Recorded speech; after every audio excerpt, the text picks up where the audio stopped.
Today, 30%, that is the amount of a new tariff President Trump just announced on goods from the European Union and Mexico starting August 1st. We have always been very clear that we prefer a negotiated solution. This remains the case, and we will use the time that we have now till the 1st of August. It began with a letter, first to Canada, then to the European Union, and just days later, to Mexico. Each one signed by President Donald Trump. Each one carrying the same message. Starting August 1st, the United States would impose a 30% tariff on goods from its closest trading partners, unless they struck a new deal on Trump's terms. These weren't enemies. These were allies, longtime allies. And the timing was even more startling. The threats came while formal negotiations were still underway. The result? A diplomatic shockwave rippling across Ottawa, Brussels, and Mexico City.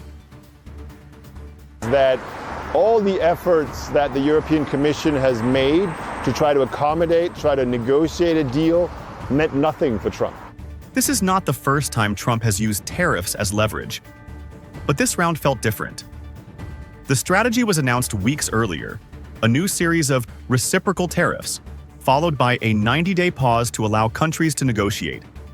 That pause expired this month, and Trump didn't wait. Instead, he began sending out personalized tariff notices, 30% across the board, starting with Canada in early July, and then to the EU and Mexico on July 12th. The message was clear: agree to new trade terms by August 1st, or face higher costs. The tariffs would hit every corner of commerce: cars, electronics, food, medicine. Inside the White House, officials described this as a reset. One economic advisor admitted the president was frustrated by slow progress. With the original 90 deals in 90 days promise slipping, Trump turned to pressure tactics. But this was no ordinary pressure. These were public threats, delivered mid-negotiation, targeting countries that had historically built supply chains with the U.S., not against it. What it shows that Donald Trump thinks he can maybe get a deal by threatening to escalate. But I think it will backfire. The first to respond was Canada. Prime Minister Mark Carney had already set a July 21st target to complete talks with the U.S. But after the tariff letter arrived, he extended that deadline to August 1st, matching Trump's. Rather than retaliate immediately, Canada held firm. Government officials emphasized continued dialogue, even as they warned they would protect workers in key sectors: steel, autos, and especially copper, which had already faced a 50% tariff. In Europe, the reaction was similar. EU Commission President Ursula von der Leyen confirmed that Brussels would continue talks until the deadline, but she also made it clear the EU was fully prepared to impose countermeasures if needed. Germany's Chancellor Friedrich Merz echoed that view, warning that failure to reach a deal could have serious consequences. According to ING chief economist Carsten Brzezinski, if the 30% tariff is enacted, it could shave off 0.4 percentage points from Eurozone GDP, bringing 2025 growth dangerously close to zero. Mexico's response followed the same tone. Officials called the tariff unfair, but reaffirmed their commitment to negotiations.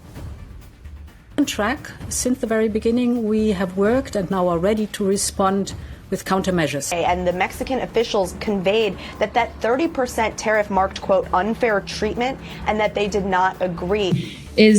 We are not alone in this world. We need to be closer to our allies. What's happening now goes beyond trade numbers or tariff rates. It's about trust. For decades, America's closest partners assumed that policy differences would be handled behind closed doors, not through public threats. Now, those same partners are being forced to choose between accepting last-minute demands or risking economic punishment. Canada has spent years integrating its economy with the U.S., from auto manufacturing in Ontario to copper refining in Quebec. The EU built transatlantic agreements on the idea of stable, rules-based cooperation. And Mexico, long a pillar of the USMCA framework, is suddenly being treated like a problem, not a partner. What Trump sees as hard bargaining, many allies are now viewing as betrayal. With the clock ticking to August 1st, one thing is clear. Trump isn't backing down, but neither are America's allies. Canada is holding the line, the EU is preparing its defense, and Mexico is still at the table. Whether this strategy leads to new deals or a deeper rift will be revealed soon. But one thing is certain. These letters didn't just threaten tariffs, they threatened relationships, and some of those may be harder to repair than any trade deficit. U.S. President Donald Trump is threatening even higher tariffs on Canada. News that goods that comply with the Canada-U.S.-Mexico trade deal will be exempt. New today, Carney says he will convene his cabinet on Tuesday to discuss Canada's response, and he'll be joining the premiers for their annual summer gathering on July 22nd to discuss this. This wasn't how the deal was supposed to end. Just days away from what was meant to be the final phase of negotiations between the U.S. and Canada, the entire process took a sharp turn. Not with a handshake, but with a new threat. Washington's message was clear: take the offer or face the consequences. And while many expected Canada to blink, Ottawa chose a different path. It didn't walk away, but it didn't fold either. Instead, Prime Minister Mark Carney quietly extended the negotiation deadline to August 1st and began gathering his cabinet and provincial leaders behind closed doors. Because beneath the headlines, Canada is playing for time, and more importantly, it still has leverage. Trump didn't invent trade brinkmanship, but he's turned it into performance art. With each new phase of negotiation, he raises the stakes. Not through formal channels, but through surprise letters, volatile statements, and moving deadlines. It's a strategy designed to keep his counterparts off balance and his domestic base fired up. In just 3 weeks, the end date for Canada's trade talks has shifted from July 16th to the 21st and now August 1st. Behind the scenes, officials in Ottawa believe this is part of a calculated tactic. The goal? Force Canada to concede more. On supply management, on pharmaceuticals, on long-standing trade protections without having to offer much in return. Trump's team sees unpredictability as strength. It creates pressure, it creates confusion, and it creates urgency. But there's a catch. Overuse of the tactic risks making it predictable and less effective. When the 35% tariff threat hit, markets barely flinched. The Toronto Stock Exchange slipped just 0.22%, a sign that fatigue is setting in. And fatigue, in this case, may be Canada's quiet advantage. That doesn't mean things are easy in Ottawa. Prime Minister Mark Carney entered office promising a more stable, strategic approach to Washington. But since then, he's had to watch his government drop its digital services tax, absorb copper tariffs, and freeze steel retaliation, all just to keep talks alive. At home, expectations are rising, and time is running out. There's also one immovable object in the room: supply management. Canada's dairy and poultry markets remain tightly controlled and protected. A new Canadian law, passed earlier this year, prohibits any future trade deal from expanding access to that system. It's politically popular, but inflexible. And Trump has repeatedly singled it out as a sticking point. If Canada won't touch it, and the US won't drop it, that leaves very little room to maneuver. Still, Canada isn't powerless. First, there's USMCA, the trade deal still in effect. Goods that meet its rules of origin are exempt from Trump's new tariff. It's a legal firewall that limits just how far the White House can go. Second, internal unity is strengthening. Alberta and Ontario have signed interprovincial trade agreements. Nova Scotia is coordinating with Ottawa on industrial strategy. These aren't headline moves, but they reduce fragmentation and improve resilience. Third, Canada is diversifying.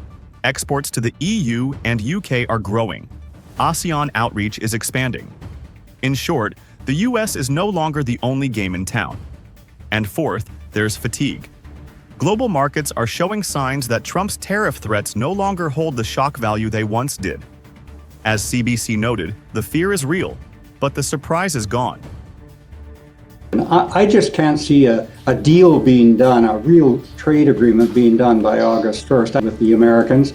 I think what we'll have in a few weeks is nothing more than a handshake. But a handshake deal is, I guess, worth what you might think with Mr. Trump. So, is this checkmate? Not yet. What Canada needs now is clarity.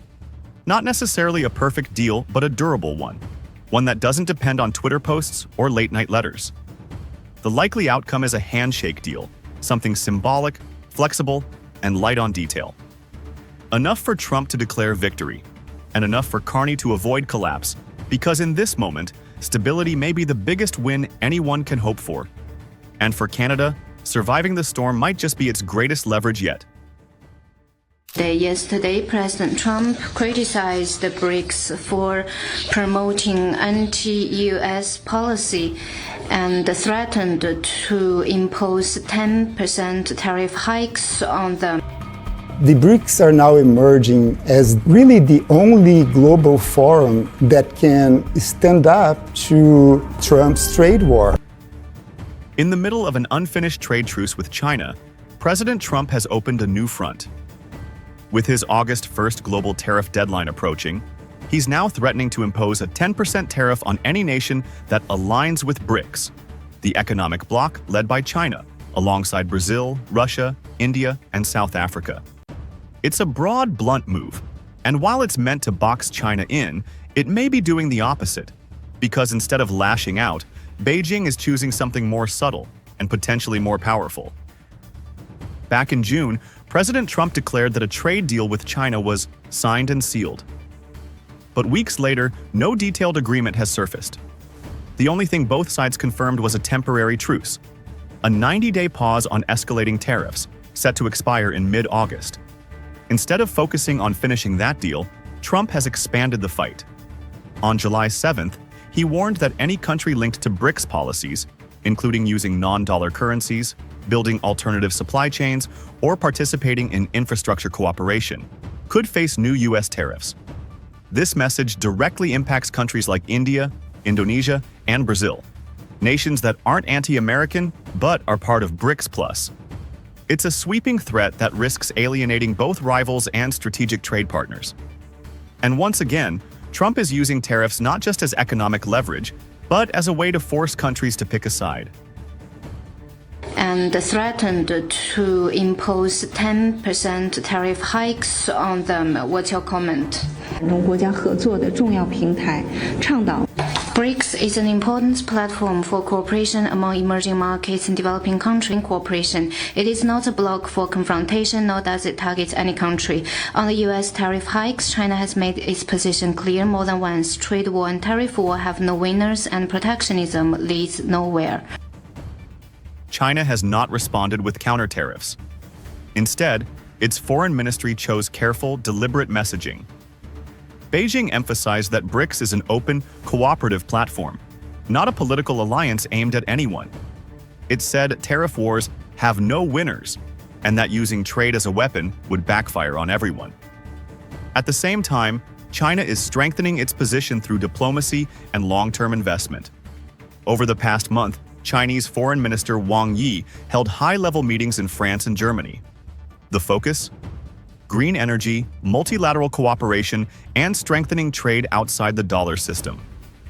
Projects like the Dabai nuclear plant, solar installations in Greece, and joint energy infrastructure in Germany are part of a wider push. It's Beijing's quiet answer to tariff pressure. Create more partners, not more enemies. Meanwhile, within BRICS, China is expanding local currency trade, but doing so without direct confrontation. Countries like India have clarified they're not abandoning the dollar, even as they conduct more rupee-yuan transactions. It's a strategic shift. Rather than escalate, China is reframing BRICS as a development-first bloc, winning sympathy from the global south, while Trump's threats grow broader and harder to enforce. Makes sense. So it's very hard to make sense of Trump for companies. Companies cannot invest if they feel there is deep uncertainty about the future economic environment. And what Trump is doing is creating a lot of uncertainty, not only for companies, but also for countries. Trump's tariff warning may look strong, but there are three big risks. First, it's vague. BRICS aligned isn't defined in law. It's unclear what level of cooperation triggers tariffs. And that uncertainty spooks markets. Second, it alienates neutral partners. India and Brazil both want trade with the US, China, and the EU. Threatening them for participating in multilateral groups pushes them closer to Beijing, not further away. Third, and most importantly, it gives China a messaging advantage. By staying calm, presenting itself as a responsible economic power, and avoiding retaliation, Beijing now looks like the adult in the room, especially to European and developing nations. And all this is happening while the US-China truce remains unresolved. If no final agreement is reached by mid-August, a new wave of tariffs could crash into already fragile supply chains. This isn't just another trade dispute, it's a deeper confrontation between two worldviews. Trump believes power comes from pressure, tariffs, deadlines, and demands. China, by contrast, is betting on patience, diplomacy, and building alliances one project at a time. But there's a risk in Trump's approach. In trying to isolate China, he may be isolating America. And by turning tariffs into a global loyalty test, he's forcing countries to rethink who they can trust. As the clock ticks toward August 1st, the question isn't whether China will retaliate. It's whether it even needs to.